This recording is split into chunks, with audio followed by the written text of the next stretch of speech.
এখানে আসলে কি ঘটনা ঘটেছিল? আচ্ছা, আজ ঢাকা কলেজের 184তম প্রতিষ্ঠাবার্ষিকী উপলক্ষে শিক্ষা উপদেষ্টা সহ আমাদের সাধারণ শিক্ষার্থীরা এবং ঢাকা কলেজের অধ্যক্ষ সকল শিক্ষকরা মিলে আমাদের একটা আলোচনা ছিল। উৎসবমুখর পরিবেশ কাটিয়েছে আজকে ঢাকা কলেজ।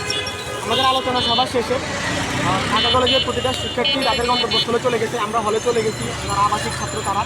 এরপরে ঢাকা কলেজের কিছু বাস যখন তাদের গন্তব্যস্থলে যাচ্ছিল, তখন ঢাকা সিটি কলেজের কিছু শিক্ষার্থীরা এবং সন্ত্রাসীরা ঢাকা কলেজের বাসে আক্রমণ করে। তারা প্রথমে যখন কাচ ভাঙে, তখন এই খবরটা যখন ঢাকা কলেজ ক্যাম্পাসে ছড়িয়ে যায়, তখন অস্তিত্বের প্রশ্নে যেহেতু ঢাকা কলেজ কখনো আপোষ করে না, এজন্য এই ঢাকা সিটি কলেজের এই সন্ত্রাসী কর্মকাণ্ডকে প্রতিহত করার জন্য এখানে গিয়েছে। এটা আক্রমণটা কয়টার দিকে করেছে? আক্রমণটা করেছে আনুমানিক আড়াইটার।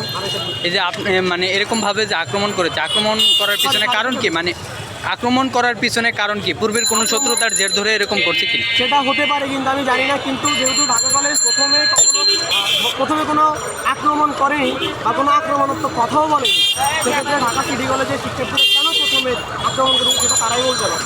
তারপরে ঘটনা কি হলো? তারপরে ঘটনা হচ্ছে ঢাকা কলেজের শিক্ষার্থীরা যেহেতু শুনেছে তাদের বাস ভাঙছে, তখন তারা এটা প্রতিহত করার জন্য সাইকেল মরে গেছে। তো ঢাকা সিটি কলেজের শিক্ষার্থীরা এবং ঢাকা কলেজের শিক্ষার্থীরা এটা মুখোমুখি পর্যায়ে চলে গেছে। সংঘর্ষ হয়েছে, আহত নিহতের ঘটনা কোনো ঘটনা? যে অনেক আহত হয়েছে, আমি নিজেও আহত হয়েছি। আচ্ছা আচ্ছা। তারপরে সেনাবাহিনী কিংবা পুলিশ প্রশাসন এখানে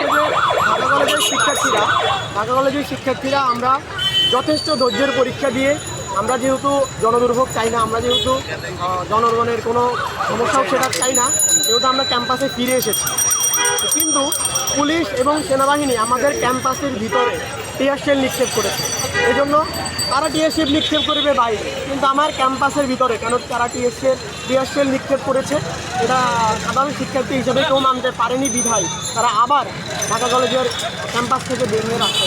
আচ্ছা, এই আহতর ঘটনা যে ঘটেছে, আপনার কি জানা আছে সিটি কলেজের সবচেয়ে বেশি স্টুডেন্ট সবচেয়ে বেশি আহত হয়েছে নাকি ঢাকা কলেজের স্টুডেন্ট সবচেয়ে বেশি আহত হয়েছে? ঢাকা কলেজের প্রায় 30 জনের মতো শিক্ষার্থী আহত হয়েছে।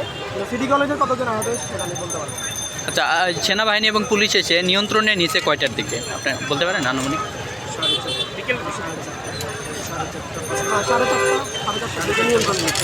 এখন পরিবেশটা কীরকম বিরাজ করছে?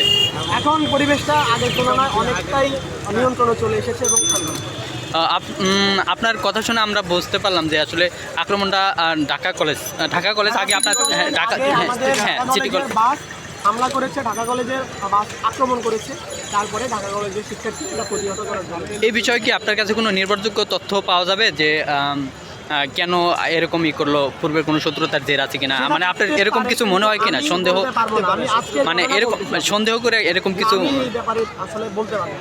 আপনার নামটা কি? আমি তানিম মাহমুদ, পদার্থবিজ্ঞান বিভাগ 22। ধন্যবাদ আপনাকে। দর্শক, যেমনটি শুনছিলেন রাজধানীর ঢাকা কলেজের সামনে থেকে আমরা কিন্তু এক ছাত্র ভাইয়ের মুখ থেকে জানতে পারলাম আজকের ঘটনা কী ঘটেছিল ঢাকা কলেজে।